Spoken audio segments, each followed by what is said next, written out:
alligators, what's up? It's Allie Hardesty, and today's video is going to be a conspiracy theory. I don't know if it's taboo because it is Adolf Hitler to talk about this, but I'm going to anyways because I am like fully convinced. Conspiracy theorists believe that Adolf Hitler escaped World War II and lived out in Argentina secretly. He did not commit suicide in 1945 as history states. If you guys are not familiar with Adolf Hitler, you should probably just click out of this video because he's really well known for being a mass murderer and the leader of the Nazis and all that stuff. He committed suicide with his wife Eva in 1945 in the bunker, and he put a bullet through his head. They carried out the bodies that same day. The Germans did, right? His people burned them.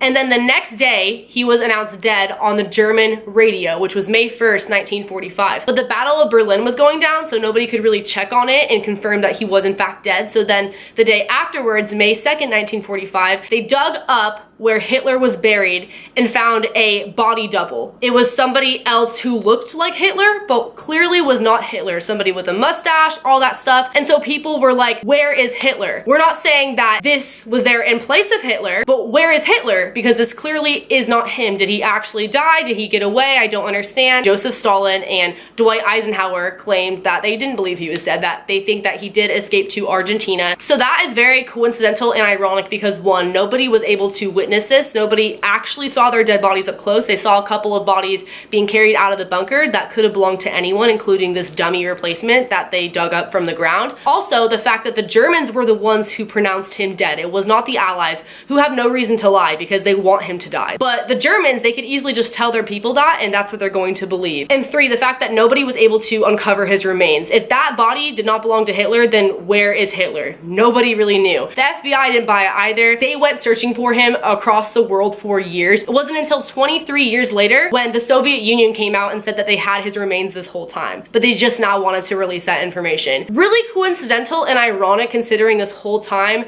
it's been said that nobody knew where his body was, nobody could prove or had hard evidence to show that he did in fact commit suicide. But all of a sudden, 23 years later, after people have been suspecting that he did get away, they want to come out with this new evidence, right? So what they had were a jawbone that supposedly, allegedly belonged to Adolf Hitler and a skull, a fragment of a skull that had a bullet hole through it, just as described in his suicide where he shot a bullet through his head. So people were like, okay, this makes sense now. He really did commit suicide. Everyone no longer thought it was a conspiracy theory that he escaped. It wasn't until 2009 when an American did a DNA test on the skull only to find that it belonged to a 40-year-old woman. So it was a fraud. It was a dummy. It did not belong to Hitler. That's just what they put out there so the media would shut up and people would think that he was dead and stop looking for him. So this raised a lot of questions. Everyone who at one point thought that he escaped and then thought that he died now thought that he escaped again because this just made it even more obvious that they were trying to cover this up. So this brings us back to the investigative report in 1945 when Adolf Hitler died with his wife Eva. The guy who wrote it was a professor in the study of medieval history, which makes no sense. He is in no way qualified to be writing this in the first place. But when somebody dies and there isn't actual proof like a body, you have to rely on witnesses. And so in the report, there were people who came out and said that they saw this, they saw the body, this and that, but that doesn't make any sense because nobody actually saw this happen. They could have heard a gunshot, which totally obviously happened because somebody died, but I believe that it was the impersonator of Hitler and his wife Eva. It was two other people that were not actually them that were shot and murdered in that bunker that day. But nobody actually saw this physically happen with their own two eyes, and when the bodies were carried out, nobody was at close enough distance to really be able to tell if it was Hitler and his wife or two other completely different people. And also the people who were interrogated by the Soviet investigators, mind you, not even the guy who wrote this report, later came out and retracted their statements as witnesses. So I think that they just lied and just said things because it doesn't make any sense. Nobody actually saw this happen. So his report of his death is completely invalid. It's misinformation. It's just not true. But they were able to cover this up somehow because again, it's the Germans telling everybody this. So they're naturally going to believe their people, you know? Hitler's secretary, his name is Martin Bormann, knew everything about Hitler. He had his best interest. He was very close to Hitler, probably the closest person at the time. He had come up with this mastermind plan. Allegedly, World War II was just getting really bad and he knew that he was was going to have to eventually go into hiding. And the best case would be for everyone to think that he died so nobody would go out looking for him and trying to harm him. Like I mentioned already, conspiracy theorists believe that 2 dummy bodies were in fact murdered, while the real Adolf Hitler and his wife Eva were able to escape through the rat lines, which were underground tunnels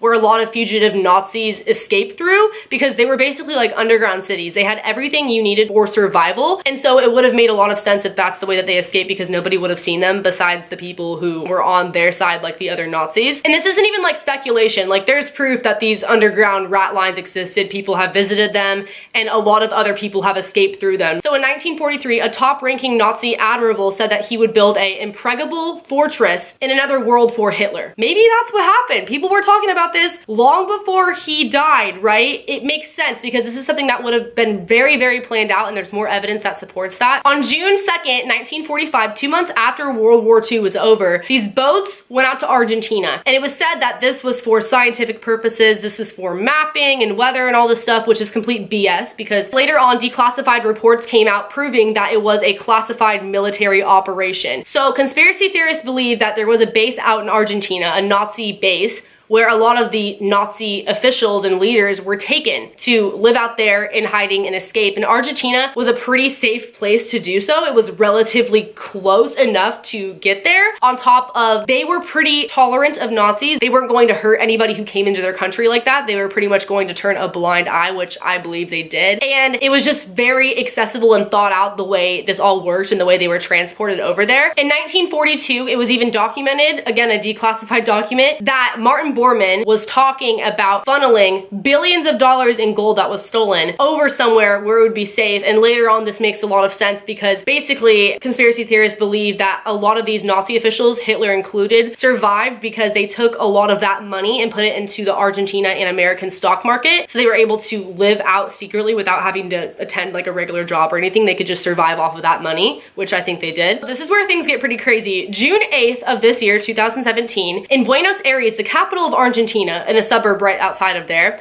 they found a secret room hidden behind a bookcase where there was a wall and then there was a door. And behind the door, there was the largest collection of Nazi artifacts ever to be found in history. Why would those just randomly be there? Probably because Hitler was living there or other Nazi officials, and they smuggled them over to Argentina. And they must have been doing this for a while, like I said, planning things, because there's no way they could have just smuggled those in a couple of suitcases through the rat lines and on the boats and things like that. There was even a photograph of Adolf Hitler himself, which is why a lot of people, conspiracy theorists, believe that he was the one actually residing there for years and years and years. I do believe at this point he would have passed away from old age, but I don't think that he committed suicide years and years ago like we've been told and we've been taught in history textbooks, because being the dictator that he was, I just don't think he would have given up that easily and taken his own life like a Romeo and Juliet thing. It makes a lot more sense that he would have thought this out and escaped when he had all these supporters and people backing him up. Nobody saw him actually die, and they can't find his remains to this day. And I've talked about conspiracy theories like this in the past on my channel, like the one about Elvis, where I believe that he